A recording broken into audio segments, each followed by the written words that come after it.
तो मेरी ये प्रार्थना रहती है हर प्रोग्राम मेरा जो होता है, जो प्रेजेंटेशन होता है, तात्पर्य यह है कि चीज क्या आप मेरी जान लीजिए, बस एक बार मेरा कहा मान लीजिए। जो घंटा 1.5 घंटा आपके साथ में मेरा अनुभव साझा करने वाला हूँ, उसका सूत्र यह है कि बस एक बार आप ट्राई करो, and then you will see how the transformation is available to you round the clock. ये एक चित्र आप देख रहे हैं, कैन एवरीबॉडी सी दिस? 7.4 ये मैंने किताब लिखी थी, उसका पहला मुखपृष्ठ है। इस पर आप क्या देख रहे हो? एक गेम का चित्र है ये, जिसको मराठी सापशिड़ी बोलते हैं या हम स्नेक एंड लैडर गेम बोलते हैं। कुछ याद आया ये चित्र देख के? बचपन में हम खेल खेला करते थे, माधव फेकते थे। हाँ माधव, परहॅप्स तू ते इयरफोन जरा डिस्कनेक्ट करून जिथे कनेक्ट केले ते पण काढ आणि मग बोल, कारण ते इयरफोन मध्ये ना वाऱ्याचा आवाज येतोय. येतोय? हा येतोय, आवाज येतोय. हॅलो, आवाज येतोय, पण तो इयरफोन हल्ला ना की वारा येतो. ठीक आहे, आता येतोय का थोडा तरी? नाही नाही, आवाज व्यवस्थित येतोय. हॅलो, आवाज येतोय ना? आवाज फर्स्ट क्लास मी जास्ती येतोय. हलत नाही आता. ओके, तो ये जो चित्र है, ये सिर्फ चित्र नहीं है, दिस इज माय लाइफ। ये मेरी जिंदगी है। जरा याद करो, हम खेल खेला करते थे, पासे फेंकते थे, मान लो 4 अंक आया तो हम 4 खाने आगे जाते थे। देखो वहां भी 1 2 3 4 एक सीढ़ी की एंड है, वहां से हम उस सीढ़ी से ऊपर जाते थे। जब सीढ़ी से ऊपर जाते थे तो हमको और एक चांस मिलता था, फिर और पासा डालते थे, मान लो और 2 आ गया, और उस 2 के दूसरे खाने में अगर सांप का मुंह आता है तो वहां से फिर हम नीचे आते हैं। तो ये खेल था, और कौन जीतता था? जो ग्रुप में पहला 100वां जो खाना है, 100 उसमें जो पहुंचे। तो जहां तक स्वास्थ्य का सवाल है, मेरी पूरी जिंदगी का ये चित्र है। 1981 से लेकर 2009 तक 28-29 साल मैं सीढ़ी से ऊपर जाता था, गलत पासा फेंका, सांप के मुंह से नीचे आता था। मैं कभी 100 खाने में नहीं पहुंचा। 28-29 साल लगे बात को समझने में कि कैसा सही तरीके से हम खुद को एक व्यवस्था में डालें ताकि हम सांप के मुंह में से ऊपर से नीचे की तरफ फिर से ना आए। और ये 28 साल का जो अनुभव है, जो इंफॉर्मेशन मैंने इकट्ठा की है, वो सारी के सारी मैं आपके सामने रखने वाला हूं, ताकि आप भी जिस खाने में हो, जहां हो, वहां से नीचे गिरे बगैर बस आप आगे आगे कैसे चलते रहे, वो तो मैं बताने वाला हूं ही। उसके पहले आप थोड़ा मेरे प्रोग्रेस कार्ड देख लो। एक जमाना था जब मेरा वजन 86 kg था, ऑल सेड एंड डन आज मेरा वजन 68 kg है। मेरा हीमोग्लोबिन 12.5 था, आज वो 15 और 16 के बीच में रहता है। ट्राइग्लिसराइड 182 था, आज 64 है। मसल्स, सॉरी वो गलत है, मसल्स छोड़ दो, सब गड़बड़ है। HDL 35 था, वो 48 है। LDL 103 था, वो 92 है। बॉडी फैट 26% थी, वो 9% है। मेटाबॉलिक एज 56 था, 37 है। विसरल फैट यानी कि लीवर, फैटी लीवर 14 पॉइंट था, आज 9 पॉइंट है। बोन मास 2.8 था, वो 3.1 है। I had acute knee pain in 1981, आज नी पेन से मुझे 90% तक राहत मिली है। Same with the lumbar pain, I suffer from lumbar spondylitis, आज 90% मुझे रिलीफ मिला। मतलब जो भी मैंने पढ़ा, जो भी मैंने समझा, जैसे कि विनय जी ने कहा, वो मैंने मेरी जिंदगी में उतारा है और मुझ में ये ट्रांसफॉर्मेशन क्रिएट किया। No doubt it took long years. But now the thing I would like to share with you, you don't reinvent the wheel. बात को समझने में मैंने 28 साल गंवाए हैं. मैं ये नहीं कहूँगा गंवाए हैं, बस मुझे रास्ता सही पता नहीं था इसलिए इतने साल लगे. और आज लास्ट मैंने all said and done, this is me at age of 64. आज मैं ये हूँ. और एक जमाना था जब मैं 86 kg था. ये सारा का सारा जो मेरा जर्नी है वो मैंने आरोग्याचा महामंत्र मराठी पुस्तक में है, इंग्लिश पुस्तक में है, हिंदी पुस्तक में है, and Indira for you it is in Kannada also, और गुजराती में भी ट्रांसलेट हुआ है ये. So I would like when I will come to Mysore I would like share these copies also. और उसके बाद एक मैंने और बुक लिखी है, यह है आरोग्याचा लोचा, अर्थात कार्बो इन्सुलिनची अभद्रवी. तो सारा का सारा जो मेरा अनुभव है ये किताब में लिखा है, और सारा का सारा अनुभव मेरे शरीर पर जो दिख रहा है वो मैंने आपने अभी देखा होगा. अब हम शुरुआत करते हैं. मुद्दा क्या है? No coming to the topic. अगर हम चाहते हैं हमें स्वास्थ्य चाहिए, वी आई वांट हेल्थ, तो पहले हमें यह समझना होगा कि हेल्थ है क्या. Unless you know the destination, आपका इंटरनेट कितना भी पावरफुल हो, कौन से भी अच्छे से अच्छा ऐप आपके मोबाइल में हो, लेकिन आपको अगर मंजिल का पता नहीं है तो मुश्किल है.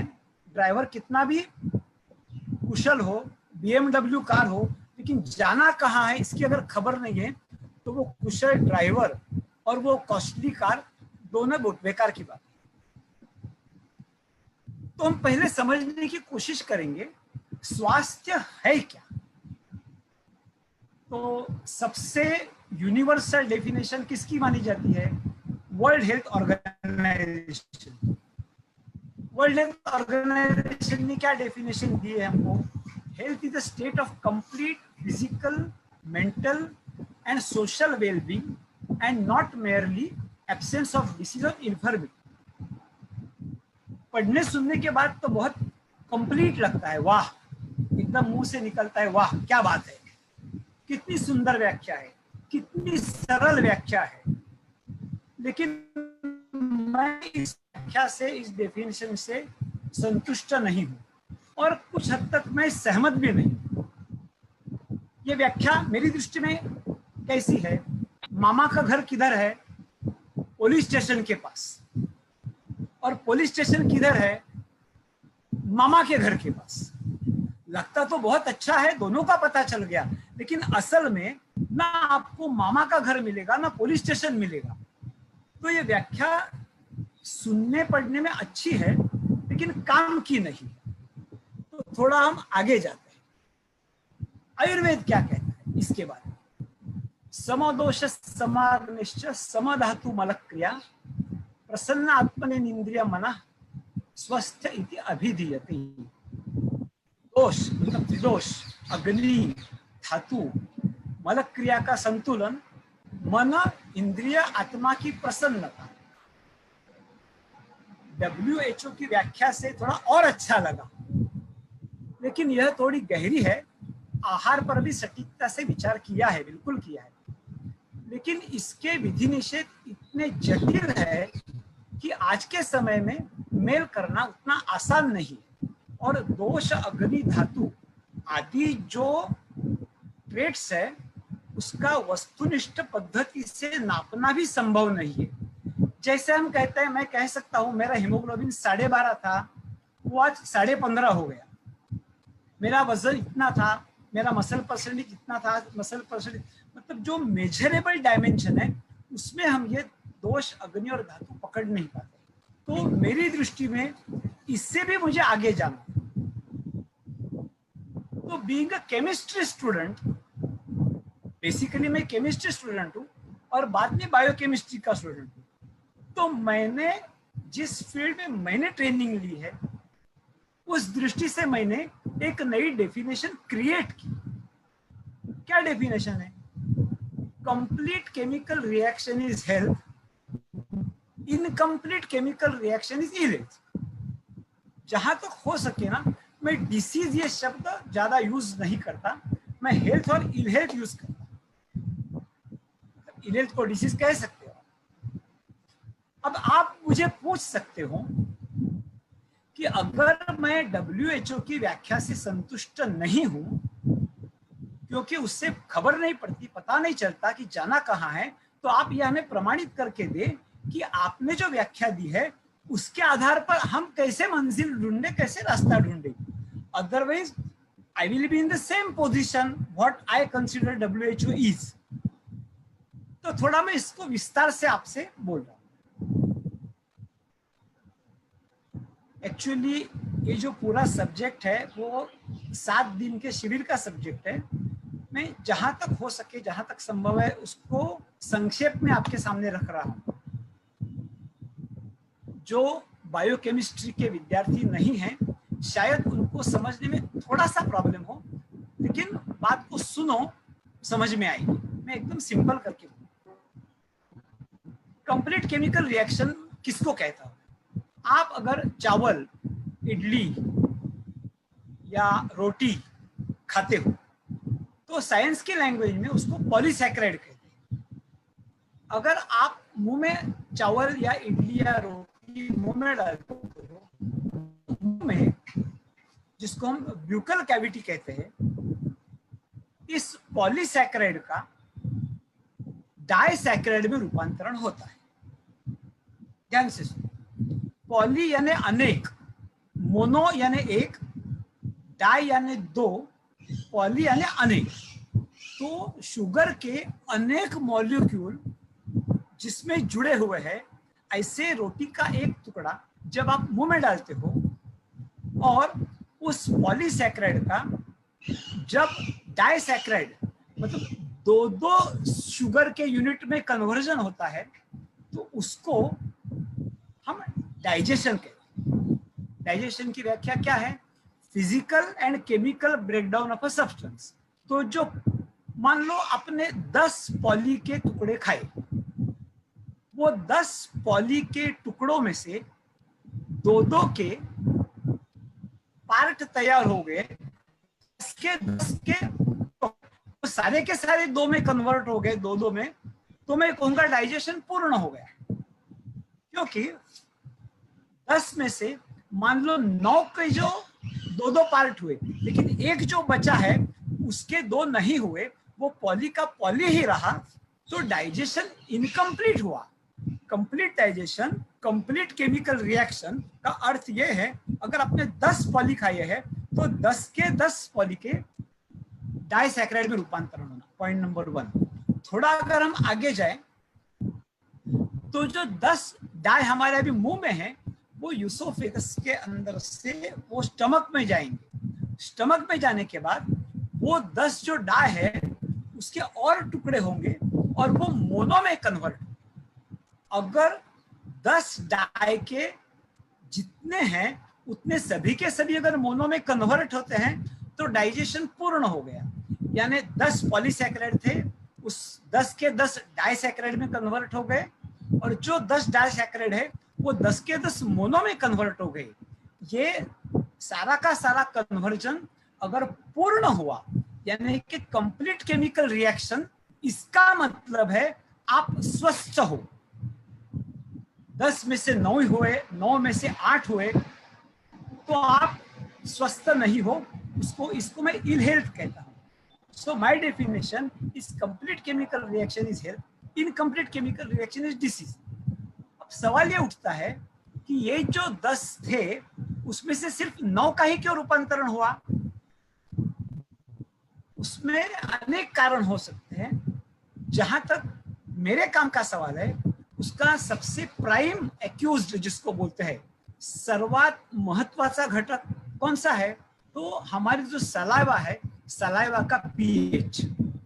हमारी जो सलाइवा है उसका पीएच अगर हेल्दी रेंज में है तो हमारे सारे के सारे पॉलीसैकेराइड का डाइसैकेराइड में रूपांतरण होगा।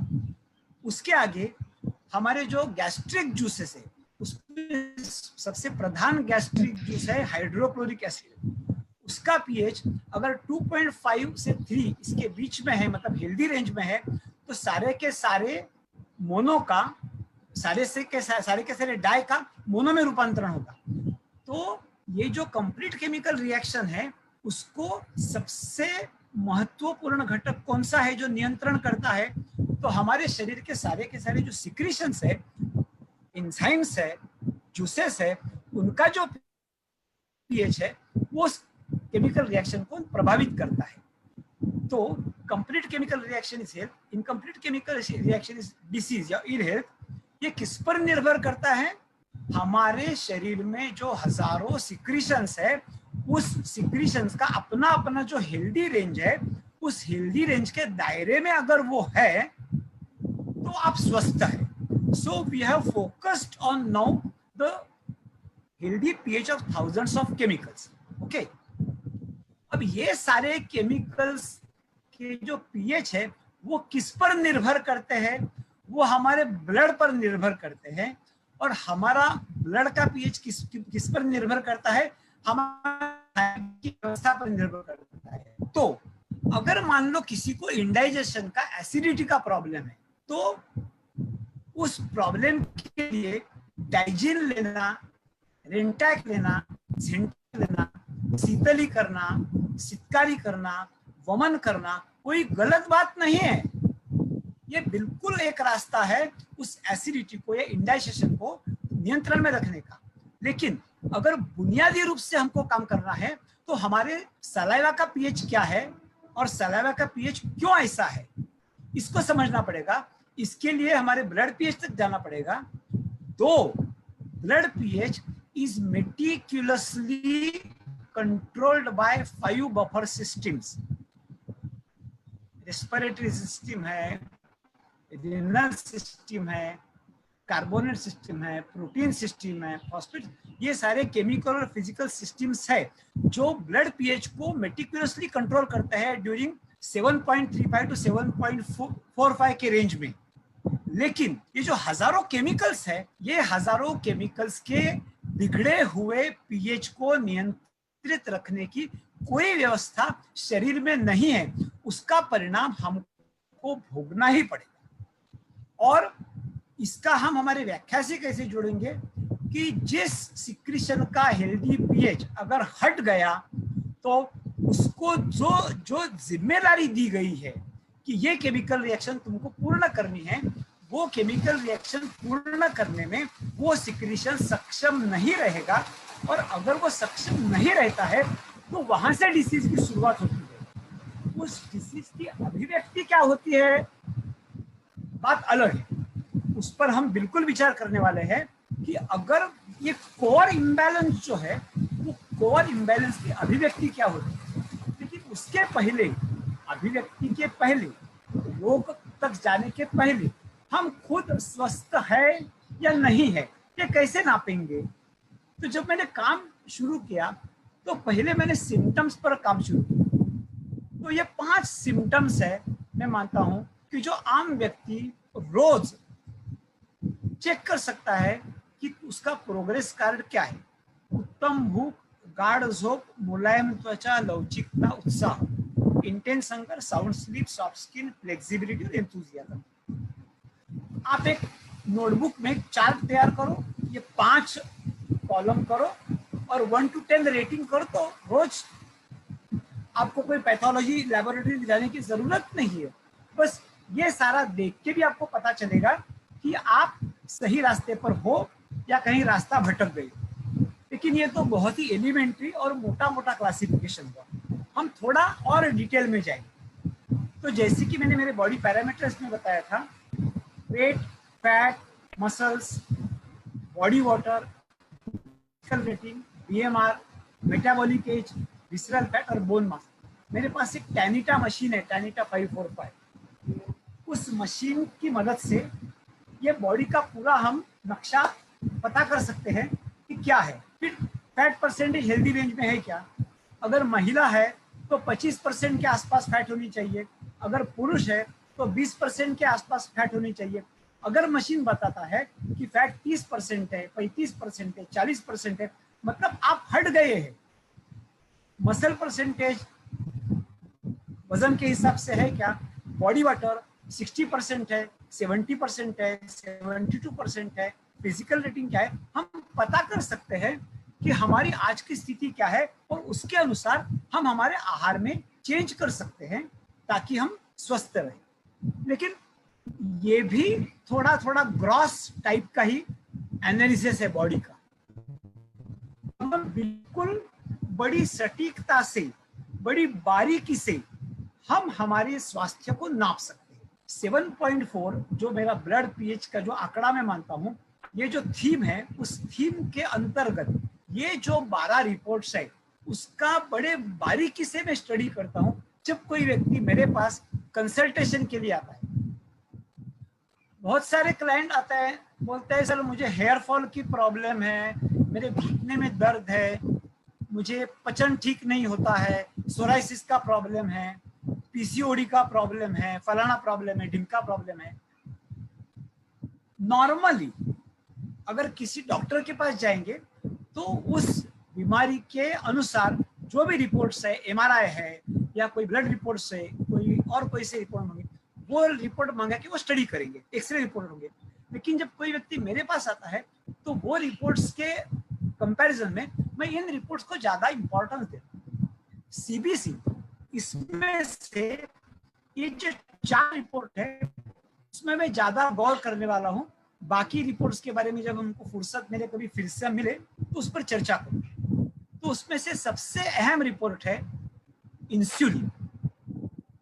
अगर आपके पास अभी कुछ नोटबुक या पेन पेंसिल है तो लिख सकते हो, वैसे तो रिकॉर्डिंग शुरू है, आप फिर से भी देख सकते हो, सुन सकते हो। मेरी दृष्टि में one of the most important figure on the planet if you want to know where that person on health level is fasting insulin। और बड़े दुख के साथ, दुर्भाग्य से मुझे कहना पड़ता है कि ये बहुत ही निग्लेक्टेड डायमेंशन है। मतलब आप अगर ये लेक्चर सुनने के बाद पैथोलॉजी लैबोरेटरी में जाओ और उसको बोलो मुझे फास्टिंग इंसुलिन का टेस्ट कराना है, आई वाउच, वो व्यक्ति बोलेगा पैथोलॉजी वाला, किसने बोला तुमको, क्यों कर रहे हो, क्या मालूम पड़ेगा इससे तुमको, बहुत कुछ मालूम पड़ेगा। इंसुलिन खून में अगर इलेवेटेड है तो ये एक मार्कर है। इसकी वजह से अपने शरीर में ढेर सारे प्रॉब्लम्स हो सकते हैं। वो ढेर सारे प्रॉब्लम्स होने के बाद वो प्रॉब्लम्स सुलझाने में हमें इतने साल लगते हैं, इतनी मेहनत होती है और शायद वो सुलझते भी नहीं। अगर हमें समय पे ये फास्टिंग इंसुलिन की अगर टेस्ट करते हैं तो मेरे अनुभव के आधार पर मैं कह सकता हूं 5 या 10 या 15 साल पहले बहुत ही इंपॉर्टेंट बीमारी की हमें आहट सुन सकते हैं हम। मैं मेरा उदाहरण देके प्रमाणित करता हूं। मेरी माँ डायबिटिक थी। 20-25 साल से मैं उसको हर 3 महीने डॉक्टर के पास लेके जाता था। हर 3 महीने उसका ब्लड रिपोर्ट करते थे, फिर शुगर कम हो गई, शुगर ज्यादा हो गई, फलान हो गया, ढमका हो गया, फिर वो ग्लाइसिड दो, फिर ग्लाइकोमेट दो, फिर ग्लाइसिड दो, फिर ग्लाइकोमेट दो, फिर 30 का गोली दो, नहीं तो 60 का दो, फिर वो 60 का ज्यादा हो गया, 30 का दो। 20 years this happened. She never came out of diabetic। और वो कम गोली, ज्यादा गोली, सुबह का गोली शाम को गोली सुबह को, सुबह का गोली दोपहर को, ऐसे गोल गोल गोल गोल 20 साल में। कुछ साल पहले माँ का देहांत हो गया। जेनेटिकली अगर पेरेंट में किसी को डायबिटीज है तो बच्चों को डायबिटीज होने की संभावना बढ़ती है। तो एज यूजुअल में मेरी शुगर चेक करता था, शुगर 95, 110, 100, 102, 95 ये रेंज में रहती थी और मैं बड़ा संतुष्ट था, मैं बड़ा खुश था। अरे मुझे तो कोई प्रॉब्लम नहीं है, मेरी शुगर नॉर्मल है, क्योंकि नॉर्मल प्रोटोकॉल है, उसमें शुगर ही तो देखी जाती है ना। जब ये सारा स्टडी मैंने किया, जब अनुभव करने की स्थिति आई तो मैंने कहा क्यों नहीं मैं फास्टिंग इंसुलिन करूं।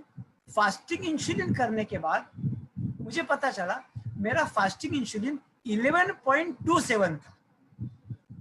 मेरा फास्टिंग इंसुलिन 11.27 था। मेरे प्रोटोकॉल में, आपके रिपोर्ट में जो भी लिखा है 25 लिखा होगा, 30 इंसुलिन लिखा होगा कि 30 इंसुलिन तक आप हेल्दी हो, सही हो। 5 से लेकर 30 तक उनकी हेल्दी रेंज बताते हैं। आप किसी भी इंसुलिन का रिपोर्ट देखोगे तो प्रिंटेड हेल्दी रेंज में, I don't go by the printed range. मेरे इस दृष्टि में 10 के ऊपर अगर आपका फास्टिंग गया, दैट मीन्स आपका डायबिटिक की तरफ 1/3 जर्नी कंप्लीट हुआ है। और मेरी मदर डायबिटिक होने के कारण अगर मेरा इंसुलिन 11 है, 11 के ऊपर है, उसका मतलब मेरा 1/3 जर्नी कंप्लीट हुआ है। I was shocked. मला घाम फुटलं तो रिपोर्ट बघून, आणि मला असं वाटायला लागलं बस मैं मेरे माँ के तरफ, उस तरफ जा रहा हूँ, because I am now child of a person who was diabetic for 20 years. उसके बाद मेरा काम चालू, मैंने खुद पर काम किया और I would like to appreciate myself. जैसे कि उसने कहा, किसने, मिलिंद जी ने कहा कि अगर बात अच्छी लगे तो थम्स अप करना। आज मेरा फास्टिंग इंसुलिन 3.25 है। 3.25 मतलब 11.27 से मैंने करते करते कम करते करते 3.25 तक मैं आया हूं। इसका मतलब है मेरी इंसुलिन सेंसिटिविटी इतनी बढ़ गई है, और अब आगे के 15 साल कम से कम अगर ये खाने पीने की व्यवस्था में बरकरार रखता हूं तो आगे के 15 साल मुझे डायबिटीज होने की कोई गुंजाइश नहीं है। और दुर्भाग्य से जब मेरे पास लोग आते हैं, वैसे तो सद्भाग्य से मेरे पास आते हैं, दुर्भाग्य से मेरे पास नहीं आते वो, लेकिन आने के बाद दुर्भाग्य से मुझे मालूम पड़ता है कि इनका इंसुलिन 25 है और मात्र शुगर 90 होने की वजह से या 100 होने की वजह से वो इस भ्रम में रहते हैं कि मैं ठीक हूं, जबकि वो ठीक नहीं है। दूसरा बहुत ही इंपॉर्टेंट है होमोसिस्टीन, जो हृदय की बीमारी है। उसके बारे में जब कोई चर्चा करता है तो 98% लोग कोलेस्टेरॉल के बारे में चर्चा करते हैं। Good cholesterol, bad cholesterol, triglyceride, मेरा 200 के ऊपर गया, मेरा 300 के ऊपर गया, मेरा 400 के ऊपर गया। वो सही है कि गलत है, हम बाद में चर्चा करें। जब तक आप होमोसिस्टीन की चर्चा नहीं करते हैं तब तक हार्ट की बीमारी से आप सुरक्षित है या नहीं है उसकी आपको खबर नहीं होती। मेरी दृष्टि में आइडियली होमोसिस्टीन शुड बी 0। हमारे शरीर में एक्सेस होमोसिस्टीन होना ही नहीं चाहिए, और जितना होमोसिस्टीन ज्यादा उतनी हार्ट की जो मतलब अपनी जो रक्तवाहिनियां हैं, जो ब्लड वेसल्स है, उसके जो अंदर की परत रहते हैं, एंडोथेलियम बोलते हैं उसको, वो एंडोथेलियम डैमेज होने की पॉसिबिलिटी बहुत ही ज्यादा है। एक ध्यान में रखो, एंडोथेलियम डैमेज होने के बाद अटकता कौन है उसमें? Who gets clogged in? Cholesterol. लेकिन एक बहुत ही इंपॉर्टेंट पॉइंट ध्यान में ले लो और उसको अंडरलाइन करो, डैमेज कोलेस्ट्रॉल से नहीं होता है, डैमेज इंसुलिन से होता है, डैमेज होमोसिस्टीन से होता है, डैमेज फ्री रेडिकल से होता है, डैमेज जो बिस्किट में कॉस्टिक सोडा होता है उससे होता है, डैमेज जो रिफाइंड ऑयल में हाइड्रोक्लोरिक एसिड होता है उससे होता है, डैमेज जो प्रिजर्वेटिव्स होते हैं, सोडियम बेंजोएट जो होता है, जब हम अचार खाते हैं या केचप खाते हैं, टोमेटो केचप, उसमें जो सोडियम बेंजोएट होता है उसकी वजह से हमारी जो एंडोथेलियम है वो डैमेज होती है। अटकता कोलेस्टेरॉल है तो मराठी में एक कहावत है, चोर सोडून संन्याशाला बळी। तो हम होमोसिस्टीन को बख्श देते हैं, इंसुलिन को बख्श देते हैं, ये मैनमेड केमिकल्स को बख्श देते हैं और पकड़ते हैं, अरेस्ट करते हैं कोलेस्ट्रॉल। कोलेस्ट्रॉल भी मात्रा में होना चाहिए, उसमें कोई दो राय नहीं है, लेकिन प्रॉब्लम की जड़ कोलेस्ट्रॉल नहीं है, प्रॉब्लम की जड़ होमोसिस्टीन है। तो एक इंसुलिन हुआ, दूसरा होमोसिस्टीन हुआ। Reactive protein. कोई भी बीमारी शरीर में जब होती है, माधव, शुरुआत होती है, बढ़ जाती है। माधव, जस्ट वन हाँ बोल। मिनिट. तुझा इयरफोन मध्ये ना आसपासच्या हवेचा आवाज जास्त येतोय, म्हणून तू जर इयरफोन पूर्णपणे काढून टाकलास. एक मिनिट, मी हे लावतो, दुसरं लावतो, मी दुसरी सिस्टीम लावतो. नाही, ते न लावता नुसता बोल. हा, आता बोल बरं. ऐकायला येते का माझं म्हणणं? हे फर्स्ट क्लास आहे. वाह, मग काही प्रॉब्लेम नाही. हा, आता येत आहे ना? First class. हाँ ठीक. आता सीआरपी, जब कोई बीमारी शरीर में तैयार होने लगती है ना, तो इन्फ्लेमेशन ये उसका बहुत ही कॉमन और सर्वव्यापी लक्षण है. ऐकायला येते विनय? सर्वव्यापी लक्षण है. कहीं भी कुछ भी शरीर में कहीं भी बीमारी हो, नख शिखांत, नख से लेकर शिखा तक, अगर कहीं इन्फ्लेमेशन हुआ तो हमें पता चलता है कि शरीर में बीमारी पनप रही है. लेकिन इन्फ्लेमेशन हुआ है, ये हमको कैसे पता चलेगा? ये हमको पता चलेगा सीआरपी से. C reactive protein is one type of protein which our body produces to counter the inflammation. तो जितना इन्फ्लेमेशन रहेगा उतना सीआरपी रहेगा, जितना इन्फ्लेमेशन रहेगा उतना सीआरपी रहेगा. आप इन्फ्लेमेशन को नहीं देख सकते, आप इन्फ्लेमेशन को नहीं पकड़ सकते हो, लेकिन उसके अगेंस्ट में जो सीआरपी बढ़ रहा है ब्लड में, उसको नापने के बाद cause is measured by effect. ये जो साइंस का मूलभूत सिद्धांत है कि अगर सीआरपी ज्यादा है यानी इन्फ्लेमेशन है. यत्र यत्र धूम्रः तत्र तत्र वह्निः, जहां जहां there is no smoke without fire, CRP है यानी शरीर में कोई इन्फ्लेमेशन है. अगर आपको पता चला इन्फ्लेमेशन बढ़ गया है तो आप अलग से अपने शरीर की जांच करवा सकते हैं खबर पाने के लिए कि कहाँ इन्फ्लेमेशन है. और चौथा है HbA1c. इसको में चतुस्सीमा बोलते हैं.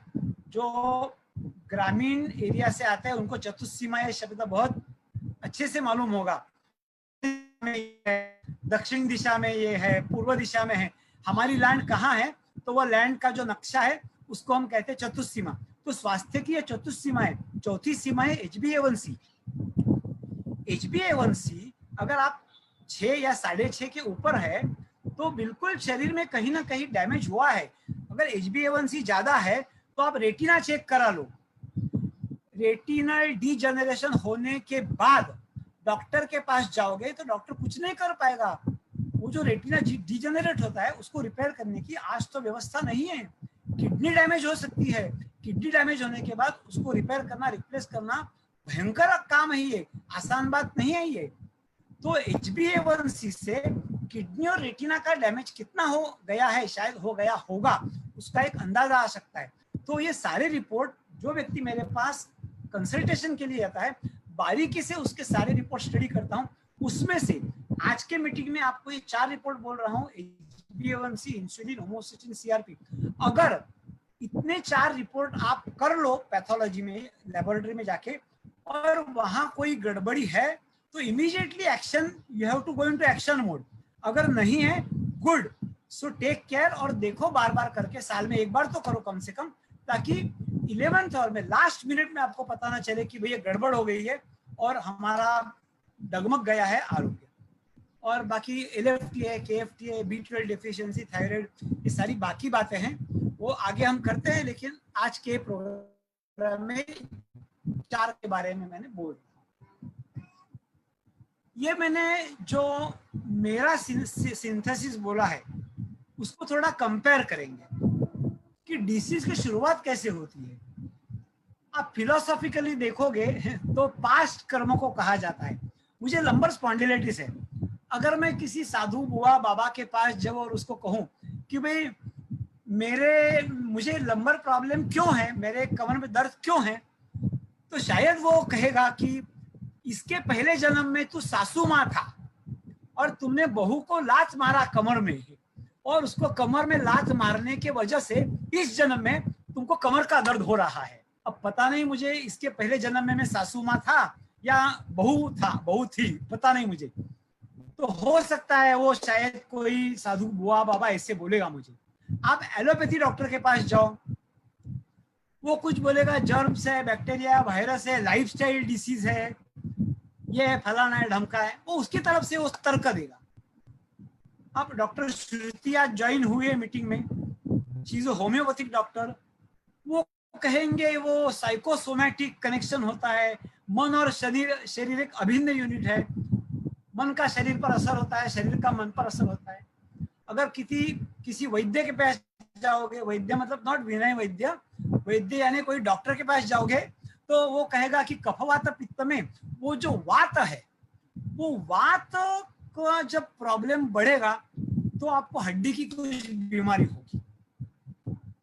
ये सारे जो डायमेंशंस है बीमारी के बारे में, बीमारी के जेनेसिस के बारे में, अपनी अपनी जगह सब सही है, लेकिन अगर वो मान लूं मैं, तो मैं माधव जोशी नहीं रहता ना। मेरा माधव जोशी होना यही बात की गवाह है कि जो चल रहा है वो मुझे अस्वीकार है। तो मुझे क्या स्वीकार है? If you protect your pH, it will protect your health. तो मेरा मानना ये है, सारे के सारे बीमारी की जड़ क्या है? Blood pH. तो भारतीय संस्कृति में एक सुभाषित है, धर्मो रक्षति रक्षितः। अगर आप धर्म का रक्षण करोगे तो धर्म आपका रक्षण करेगा। अब आजकल के जमाने में मुझे पता नहीं है कि आप धर्म का रक्षण करोगे तो धर्म आपका रक्षण करेगा या नहीं करेगा, उस पर बहुत चर्चा हो सकती है, और ये कोई टीवी डिबेट तो है नहीं उस पर चर्चा करने के लिए, लेकिन उसको भी मैंने बदल दिया। तुम्ही पीएचचं रक्षण केलं तर पीएच तुमचं रक्षण करेल। इसका अर्थ यह है, if you protect your pH, it will protect your health. आप अगर आपके पीएच का रक्षण करते हो तो आपका पीएच आपका रक्षण करेगा। It is give and take. और आप अपने पीएच का रक्षण कैसे करोगे? खाने पीने में बदलाव करके आप पीएच का रक्षण कर सकते हो, क्योंकि पीएच का रक्षण करने की व्यवस्था शरीर में है, लेकिन वो पर्याप्त नहीं है। उसकी वजह से सारे के सारे शरीर का जो पीएच बैलेंस बिगड़ जाता है। तो अगर हम खाने पीने में परिवर्तन करें तो हम कर सकते हैं, और वही मेरा काम है। लेकिन पीएच जो है ना, जिसको हम एसिडोसिस कहते हैं, पीएच जो है, पीएच अगर कम हुआ तो एसिडिक कहते हैं, पीएच अगर ज्यादा हुआ तो अल्कलाइन कहते हैं, और पीएच 7 है तो न्यूट्रल कहते हैं। तो हमारे ब्लड का पीएच 7.4 यानी स्लाइटली अल्कलाइन है। वो अल्कलाइन क्यों है, उसकी भी कोई खास वजह है, वो कभी हम विस्तार से बात करेंगे, तब उस पर चर्चा करेंगे। आज इतना ही समझ लो कि 7.4 पीएच प्रोटेक्ट करना है तो हमें खाने पीने में बदलाव करना पड़ेगा, और उसको हम एसिडोसिस कहते हैं, जब हमारा पीएच कम हो जाता है। वो डिसीज की फंडामेंटल बुनियादी वजह है। जैसे कहते हैं ना, सचिन तेंदुलकर या धोनी या विराट कोहली, वो एकदम नंबर 1 फर्स्ट अपना जो डिफेंस, पहला डिफेंस है। जैसे ये अपना पहला नेतृत्व है, वो इसका नेतृत्व करता है। और उसके टीम में कौन है? उसके टीम में है man-made chemicals, free radicals, refined carbohydrates, parasympathetic nervous system और सिंपैथेटिक नर्वस सिस्टम का असंतुलन, सर्केडियन साइकिल, गट माइक्रोबियम और जेनेटिक्स। ये सारी फौज हमारे स्वास्थ्य को डगमगा देती है। इनमें जब हम असंतुलन होता है तो उसका अनुभव हमको होता है डिसीज के रूप में। उसमें हम 2-3 जो मुख्य है, एसिडोसिस, फ्री रेडिकल्स, उस पर हम चर्चा करेंगे। अब pH values of various secretions, जैसे कि मैंने कहा, आप चतुस्सीमा जो है, होमोसिस्टिन चेक कर सकते हैं, सीआरपी चेक कर सकते हैं, जो 2 बातें बताई, इंसुलिन चेक कर सकते हैं। वैसे ये जो सिक्रीशंस है, ये सिक्रीशंस उसमें से कुछ, सारे नहीं, पहले 4-5 तो इजीली अवेलेबल है। स्वेट, पसीना, हमारे पसीने का हेल्दी पीएच 5.5 होना चाहिए। आपके पास वो स्ट्रिप होती है जो पीएच नापते हैं उसमें, या पीएच मीटर होता है। आपकी यूरिन, एक पहले में यूरिन ले लो, पीएच मीटर ले लो, यूरिन का पीएच नापो। अगर यूरिन का पीएच 5 है तो समझ लो कि आपके आपकी यूरिन एसिडिक हो गई है, यूरिन एसिडिक चाहिए, स्लाइटली एसिडिक चाहिए, उसका भी कारण होता है, लेकिन ज्यादा एसिडिक हो जाएगी तो क्रिस्टलाइजेशन होगा। सलाइवा का पीएच नाप सकते हो, आंसुओं का पीएच नाप सकते हो। हमने तो कितने आंसू बहाए होंगे जिंदगी में, लेकिन कभी सोचा नहीं कि आंसू का पीएच भी होता है। और मुझे ये खबर नहीं है कि आंसू का पीएच के ऊपर जिसके लिए हम आंसू बहा रहे हैं उसको कोई फर्क पड़ता है कि आपका आंसू अगर अल्कलाइन है कि आपका आंसू एसिडिक है। इस पर तो कोई मैंने काम नहीं किया है ना, मुझे उसका अनुभव है। Gastric juice, bile juice, synovial fluid, semen, पुरुष का जो सीमेन है ये प्रोक्रिएशन में बहुत मायने रखता है, और वही मायने रखता है। बहुत सारे फर्टिलिटी के केसेस मेरे पास आते हैं, उन बंदों को इस बात की भनक तक नहीं है कि जब उसको कोशिश करने के बावजूद जब बच्चा नहीं होता है तो वो स्पर्म की टेस्ट करते हैं, डॉक्टर्स करा लेते हैं, उसमें डबल हेडेड कितना है, फलाना कितना है, ढमका कितना है, उसका एक चार्ट रहता है, मोटिलिटी कैसी है उसके अनुसार है कि नहीं है। और सिमिलरली वजाइनल फ्लूइड की भी एक टेस्ट होती है, लेकिन उस बंदे को खबर नहीं होती है अगर उसका सीमेन एसिडिक होता है तो उसको बच्चा होने की संभावना कम होती है। सिर्फ स्पर्म काउंट से बात नहीं बनती है, क्योंकि वजाइना एसिडिक होता है। उस एसिडिक वजाइना को पार करके स्पर्म को जो जर्नी करना पड़ता है उसके लिए सीमेन की अल्कलाइनिटी जो होती है वो मददगार साबित होती है। तो इतना इम्पोर्टेंट, तो जब उसके खाने पीने में परिवर्तन करता हूँ तो साल 2 साल में मुझे खबर मिलती है कि ठीक है, अब जो व्यक्ति था आया था क्लाइंट, उसको आगे जाके pregnancy he is enjoying and he is getting a baby now. जो एसिडोसिस की बात मैंने कही, वो एसिडोसिस कितने सारे बीमारियों की जड़ हो सकता है उसकी एक सूची आपके सामने मैं रख रहा हूँ। गैस्ट्रिक है, heart problem, respiratory problem, central muscular intestinal problem, सारे के सारे प्रॉब्लम उसमें से हो सकते हैं। आप अगर किसी डॉक्टर को पूछो कि कितनी बीमारियां हैं तो हो सकता है डॉक्टर एक बड़ा एनसाइक्लोपीडिया आपके सामने रखेगा और उसमें हो सकता है 1000, 1200, 2000, 5000 खबर नहीं कितनी बीमारियां हो सकती है। लेकिन आप मुझसे पूछो कितनी बीमारियां हैं तो मैं ये तो नहीं कहूंगा, मैं कहूंगा मेरी दृष्टि में मोटा मोटा 4 कैटेगरीज है, जिससे गणित में मल्टीप्लिकेशन, डिवीजन, एडिशन और सब्सट्रैक्शन, गणित फर्स्ट स्टैंडर्ड का हो या पीएचडी का हो, 4 ही घटना घटती है, गुणाकार, भागाकार, बेरीज, बजावकी, फुल स्टॉप। इसके आगे गणित में कुछ होता ही नहीं है। वैसे ही ये मोटा मोटा क्लासिफिकेशन है, थोड़ा उसमें ऊपर नीचे हो सकता है, लेकिन कॉमन मैन, आम आदमी को समझने के लिए डीजेनरेशन, इरिटेशन, इन्फ्लेमेशन और प्रेसिपिटेशन, ये 4 टाइप की बीमारियां हमको होती है। तो डीजेनरेशन किस कैटेगरी में कौन सी बीमारी है, आपको अगर बीमारी का नाम भी बताऊं तो आप और क्लियर समझ जाओगे। डायबिटीज, थायराइड बीमारियां मैं डीजेनरेशन कैटेगरी में डालता हूँ। इरिटेशन, स्किन डिसीजेस, सोराइसिस है, एक्जिमा है, वो सारे इरिटेशन कैटेगरी में जाएंगे। Inflammation, colitis, meningitis, precipitation, kidney stone, cataract. Of course इसमें थोड़ा ओवरलैपिंग भी होता है, मतलब इन्फ्लेमेशन और इरिटेशन थोड़ा ओवरलैपिंग भी हो सकता है, लेकिन बात को समझने के लिए मैंने थोड़ा आसान बनाया है उसको। जैसे एसिडोसिस की मैंने बात करी थी, ब्लड पीएच। दूसरा जो प्रधान कारण है वो है इम्पैक्ट ऑफ केमिकल्स। हमारे शरीर में जब भी कोई व्यक्ति मेरे पास आता है तो उसको मैं जब पहली बार मिलता हूं तो मैं उसको बोलता हूं कि अगर मेरे से आपको कंसल्टेशन चाहिए, कोई मार्गदर्शन चाहिए, कोई सपोर्ट चाहिए, तो sugar, T, coffee, pickle, papad, bakery products, refined oil, in short जिस वस्तु में मैनमेड केमिकल है उसको 100% आपको त्याग करना पड़ेगा। No compromise. इस पर मैं कोई कॉम्प्रोमाइज नहीं करता। शुगर के सामने मैंने फॉर्मेलिन लिखा है। हो सकता है आप अगर अभी नेट पर जाओगे तो आजकल शुगर में फॉर्मेलिन नहीं डालते हैं, लेकिन हो सकता है मेरा पुराने बुक से मैंने लिया है, उस समय डालते होंगे, लेकिन फॉस्फोरिक एसिड और सल्फर तो बिल्कुल डालते हैं।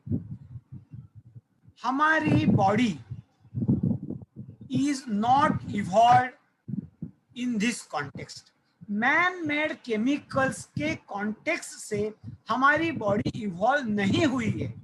ये सारे के सारे केमिकल्स हमारे लिए मौत के समान है। जब हम कहते हैं मौत के समान है ना, तो आपको एकदम दी एंड सामने आता है। ये दी एंड नहीं है, ये हम कण कण से मरते हैं। रोज थोड़ा थोड़ा मरोगे ना तो तुमको खबर भी नहीं पड़ेगी तुम मर रहे हो। कितने लोग मुझसे कहते हैं, अब चाय की बात ले लो ना, टैनिक एसिड और टैनिन, अब एक एक कितने पाप गिनाऊं मैं उनकी। संस्कृत में एक सुभाषित है, उसका तात्पर्य है पूरे समुद्र की स्याही करो, पूरे जंगल की जो पेड़ है उनका मैं अगर कलम करूं, लिखते अधिगृहीत्वा शारदा सर्वकालम, और शारदा भी अगर लिखने को, तदपि तव गुणा नाम ईशपालम नहीं आती, फिर भी वो परमात्मा है, उसके गुण में नहीं लिख सकता। अगर शारदा भी लिखने को बैठे, पूरे समुद्र की स्याही करो, पूरे जंगल का कलम करो, और शारदा खुद लिखने परमात्मा का गुण वर्णन पूर्ण नहीं हो सकता। ये एक सुभाषित है ना, वही सुभाषित coffee, pickle, papad, bakery product, refined oil and in short manmade chemicals, इनके पाप इतने हैं, इनके पाप इतने हैं कि उसको गिनते गिनते जिंदगी निकल जाएगी लेकिन पाप खत्म नहीं होगी। इन शॉर्ट ये 100% आपको अवॉइड करना पड़ेगा, नो कॉम्प्रोमाइज। तीसरा जो पॉइंट है वो फ्री रेडिकल्स है।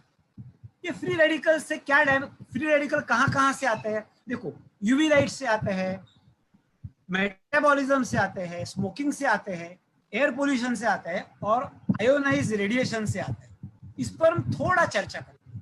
ये फ्री रेडिकल क्या होता है? कोई भी जो एटम है उसका जो न्यूक्लियस होता है, उसका फर्स्ट ऑर्बिट है, उसका सेकंड ऑर्बिट है।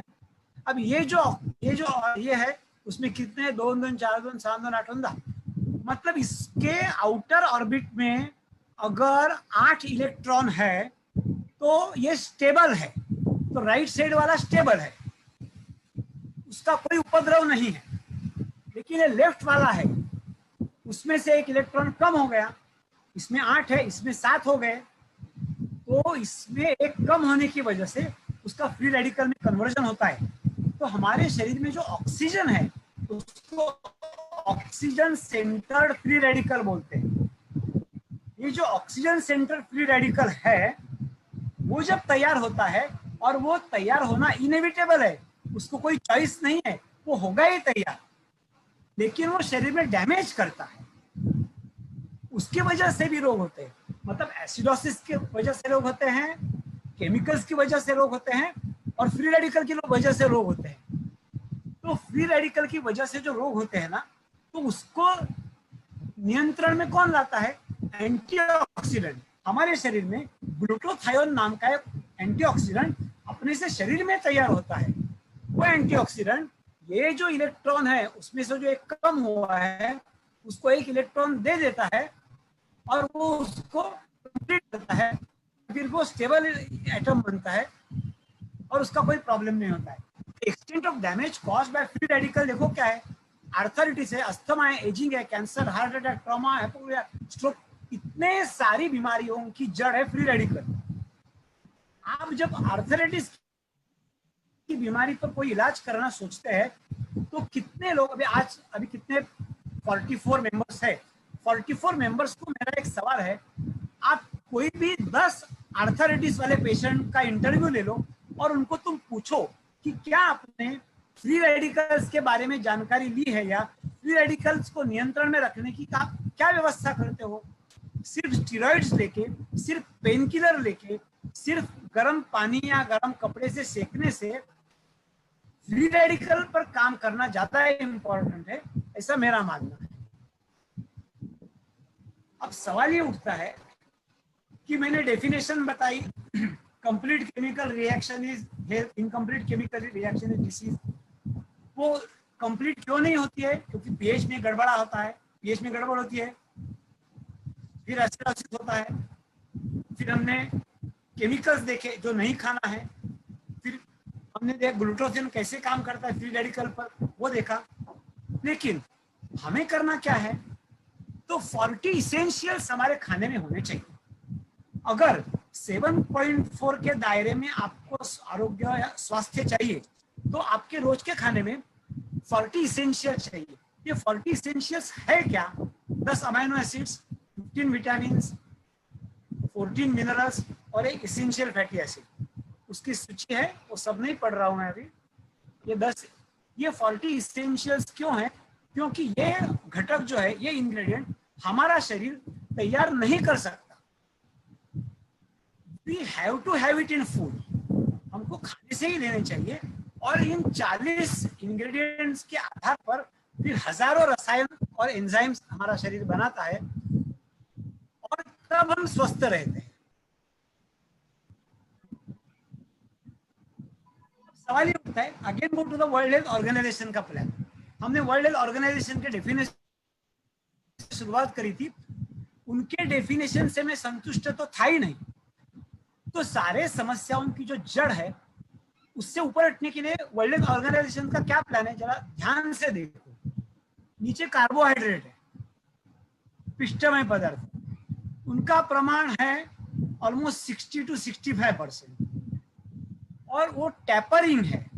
बाद में वेजिटेबल है, फिर प्रोटीन है और फिर फैट है। मतलब कार्बोहाइड्रेट ज्यादा खाओ, उसके बाद में फ्रूट वेजिटेबल का नंबर आता है, फिर उससे कम खाओ प्रोटीन और उससे कम खाओ फैट। मेरा नाम माधव जोशी है, ऐसा विनय जी ने इंट्रोडक्शन में बताया था, लेकिन मैं सोच रहा हूं कि मैं मेरा नाम बदल दूं। मेरा नाम मैं विलोम जोशी रखना चाहता हूं कि जो भी बात मेरे सामने आती है ना, मुझे हमेशा उलट ही दिखता है।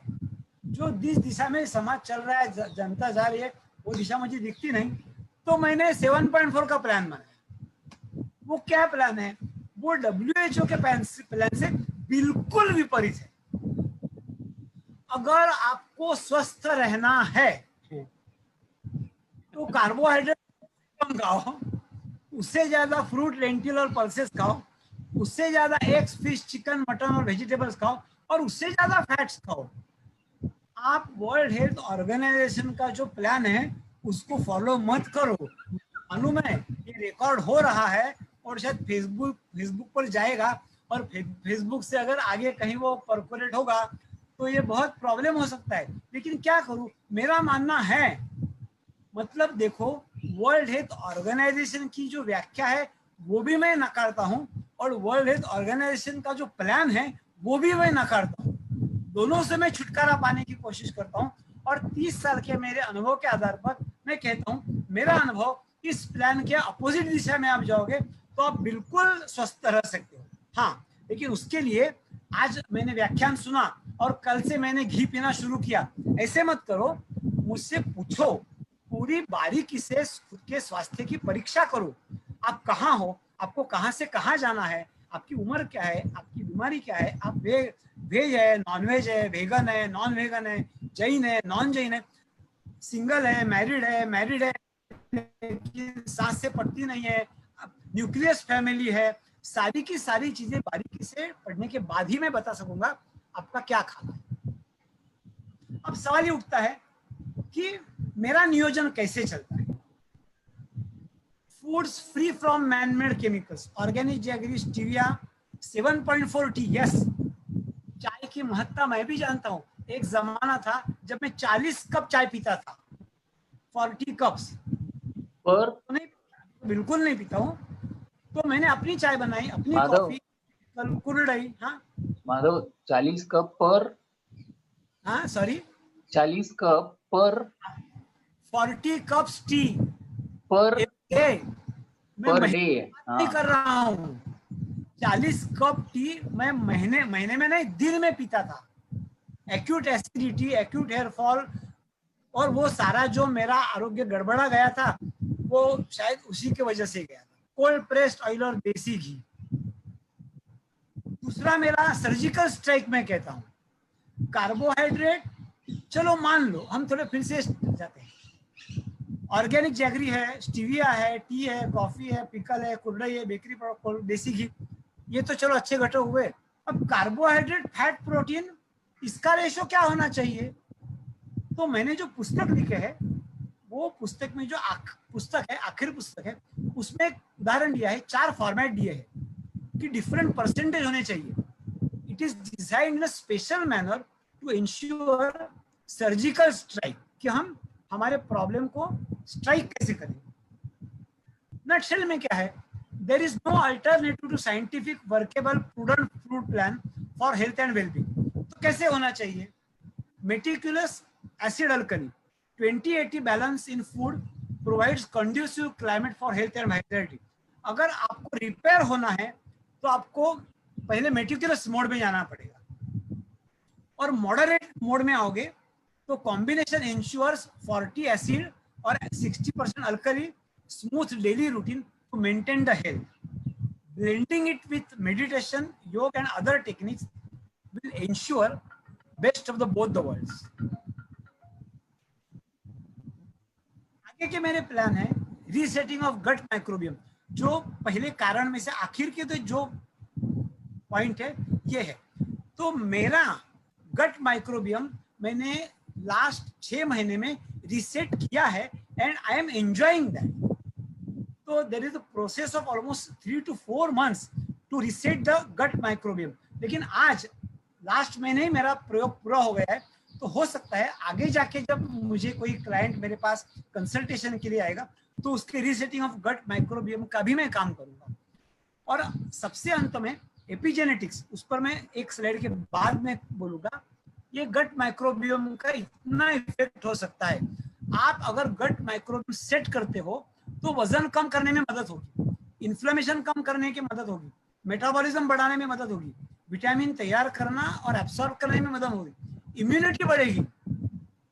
आजकल कोरोना कोरोना कोरोना चल रहा है, हम ऊपर से आंवला का जूस लो, एलोवेरा का जूस लो, फलाना काढ़ा लो, इसका काढ़ा लो, उसका काढ़ा लो, सब काढ़े पीते पीते पीते गट माइक्रोबियम हमारे शरीर में है जो हमारी इम्यूनिटी बरकरार रखने में तत्पर है सहायता के लिए।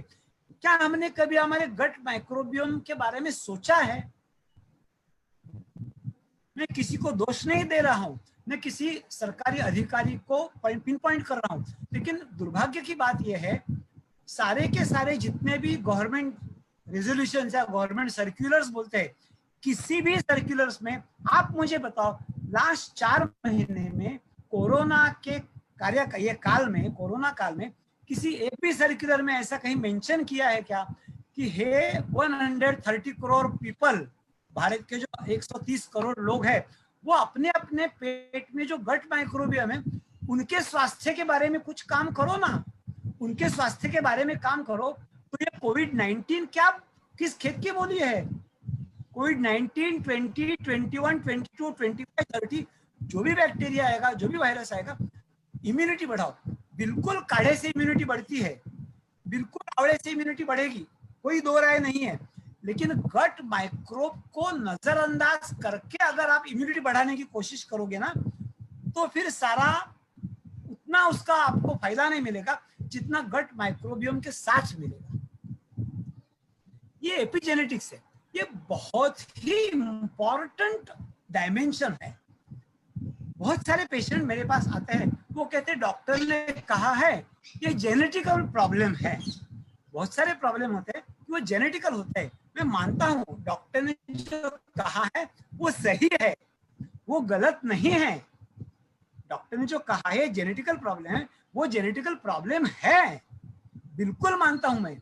लेकिन मैं ये नहीं मानता कि ये दी एंड है। देखो जेनेटिकल है ये मानना और ये दी एंड मानना तो अलग बातें हैं। बाकी से देखो तो हमारे जो जीन्स होते हैं ना, वो जीन्स का जब इल हेल्थ या डिसीज में रूपांतरण होता है उनके कमांड का, तो उसके पहले जीन का डिसीज में कन्वर्ज होने के पहले कन्वर्जन होने के पहले वो जिन को एक्सप्रेस होना पड़ता है। जिन हैज टू एक्सप्रेस।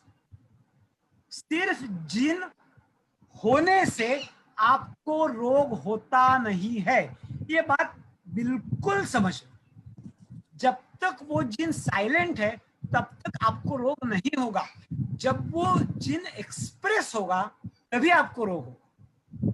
तो जिन साइलेंसिंग और जिन एक्सप्रेशन, ये जो दो घटना है ना, ये बहुत ही ट्रिकी है। उसको एसिटाइलेशन और मिथाइलेशन, ऐसी दो रासायनिक प्रक्रिया उसमें होती है। मिथाइल ग्रुप आपको तो पता है, तो वो जो डीएनए मिथाइलेशन बोलते हैं, डीएनए एसिटाइलेशन बोलते हैं, फिर डीमिथाइलेशन या डीएसिटाइलेशन बोलते हैं।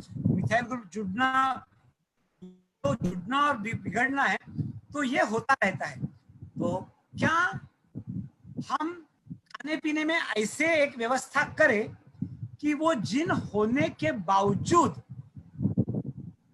हमारा जिन एक्सप्रेस नहीं हो और हम उस बीमारी से बचेंगे? नो डाउट ये बहुत ग्रे एरिया है, मेरे लिए भी बहुत ग्रे एरिया है। और अभी आज मैं स्टडी उस पर कर रहा हूं कि क्या ऐसे कोई व्यवस्था है खाने की। और बॉटम ऑफ द हार्ट मैं ऐसा मानता हूं कि ये जो 7.5 की व्यवस्था जो मैंने दी है ना, वो व्यवस्था हमारे जो जेनेटिकल डिफेक्ट्स है उसको एक्सप्रेस होने में बाधा करती है, ऐसा मेरा मानना है। लेकिन ये बहुत ही वाइल्ड स्टेटमेंट है, बहुत ही ऑडेशियस स्टेटमेंट है। लेकिन इतने सारे, मैंने ऑलमोस्ट 5000 क्लाइंट्स देखे आज तक, लास्ट 10 साल में आई हैव सीन 5000 केसेस। और जब मेरा क्लाइंट ये फॉर्मेट में आने के बाद मुझे बोलता है जो प्रॉब्लम जेनेटिक ओरिएंटेड है उससे भी उसको राहत मिलती है, तो मुझे आश्चर्य लगता है। मुझे तो कोई खबर नहीं है कि जो खाना मैं दे रहा हूं इस व्यक्ति को, जो प्लान में दे रहा हूं उस व्यक्ति को, उसका उसके विशिष्ट व्याधि पर क्या असर है। लेकिन इतने हजारों क्लाइंट्स देखने के बाद अभी मुझे ऐसा लगने लगा है कि ये जो खाने की व्यवस्था है, निश्चित रूप से ये खाने की व्यवस्था निश्चित रूप से हमारे जो एक्सप्रेशन ऑफ जीन्स है उस पर परिणाम करती होगी, और वो पॉजिटिव परिणाम करती है निश्चित रूप से। लेकिन ये वाइड स्टेटमेंट है, लेकिन इस पर एक बड़ी संभावना, प्रोबेबिलिटी है, बिल्कुल है प्रोबेबिलिटी। तो 7.4 आपके लिए क्या लाता है? पर्सनलाइज फूड प्लान, 2 घंटे का जैसे कि अभी हो रहा है वो एक टॉक, 8 घंटे का कोर्स, 1 साल का डिप्लोमा और 1 साल का धन्वंतरी योगा का ट्रेनिंग। मेरा कॉन्टैक्ट डिटेल, मोबाइल नंबर है 9869473422। मेरा ईमेल आईडी है madhavjoshi02@gmail.com और मेरी वेबसाइट है 7.4.in। No I will go to home. और मैं क्या खाना आपको खाने के लिए कह सकता हूँ, इसके डिफरेंट नमूने के जो डिशेस है वो आपके सामने है, आप देख लो और समझ लो। अब कितने बजे हैं? 5:53। मैंने मेरा जो एक्सप्लेनेशन है, प्रेजेंटेशन है, मेरे हिसाब से मैंने कंप्लीट किया है।